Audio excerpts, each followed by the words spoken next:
கண்டிப்பா ஒரு புகழ் அந்தஸ்து கிடைக்கும். ஏன்னா 5ஆம் இடம் தான் புகழ் அந்தஸ்து கௌரவம் இதெல்லாம் சொல்றது. அப்ப இவ்வளவு நாளை நீங்க என்ன முயற்சி செஞ்சுட்டு இருக்கீங்களோ அதுல உங்களுக்கு கிடைக்கக்கூடிய மரியாதை கௌரவம் கண்டிப்பா இந்த குரு பேசுறது உங்களுக்கு கிடைக்கும்.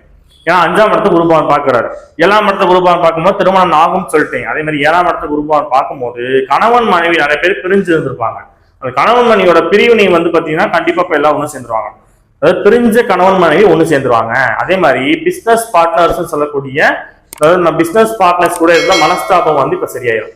இல்லைன்னா யாராவது பார்ட்னர்ஷிப்ல பிசினஸ் பண்ணணும்னு வச்சாங்கன்னா இப்ப பண்ணலாம். ஏன்னா 7ஆம் இடத்த ஒரு பவன் பார்க்க போறாரு. 7ஆம் இடம் மக்கள் தொடர்பை சொல்றது. அப்ப மக்கள் தொடர்பு சர்வீஸ் ஓரியன்ட்ல இருக்கவங்க நிறைய அரசியல்வாதிகள் நிறைய பேருக்கு நல்லா இருக்கும் போது இந்த 7ஆம் இடத்த குரு பவன் பார்க்கறதுனால மக்கள் கிட்ட நல்ல ஒரு பேர் புகழ் உங்களுக்கு கிடைக்கும். 9ஆம் இடத்த குரு பவன் பார்க்கும்போது உங்களோட அப்பாவோட உடல்நிலையில் நிறைய முன்னேற்றம் உண்டு. ஏன்னா அப்பா மூலியமா கிடைக்கக்கூடிய ஆதாயமும் உங்களுக்கு கிடைக்கும்.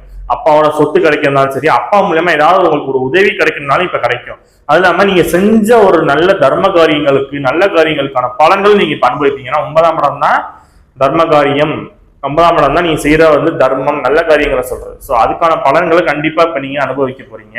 இது இல்லாம 5ஆம் இடம் தான் உங்க பூர்வீகத்தை சொல்றது. 5ஆம் இடம் தான் அப்பா வழி தாத்தாவை சொல்றது. அப்ப உங்க பூர்வீகத்துல இருந்த சொத்து பிரச்சனை இப்ப சால்வ் ஆயிரும். ஏன்னா 5ஆம் இடத்த குருபவன் பார்க்க போறாரா, அதனால பூர்வீகத்துக்கு சொத்து பிரச்சனை சால்வ் ஆகும். பூர்வீகத்துல உங்களுக்கு கிடைக்க வேண்டிய சொத்து கிடைக்கும், தாத்தா வழி சொத்து கிடைக்கும். இதெல்லாம் இந்த குரு பேச்சு நடக்க போகுது. நிறைய பேருக்கு பாத்தீங்கன்னா இந்த மிதுன ராசிக்காரங்களோட பார்ட்னர், அதாவது மிதுன ராசிக்காரங்க கணவனா தான் மனைவிக்கு, மனைவியா இருந்தா கணவனுக்கு நிறைய பேருக்கு முதல்ல கவர்மெண்ட் வேலை கிடைக்கும். இல்லாட்டி வேலைக்கே போகாதவங்களுக்கு நிறைய பேர் வேலை கிடைக்கும். இல்லைன்னா போயிட்டு இருக்க வேலை ஏதாவது பிரச்சனை இருக்கு அப்படின்னா வேற ஒரு புதுசா ஒரு வேலையை ஜாயின் பண்ணுவாங்க.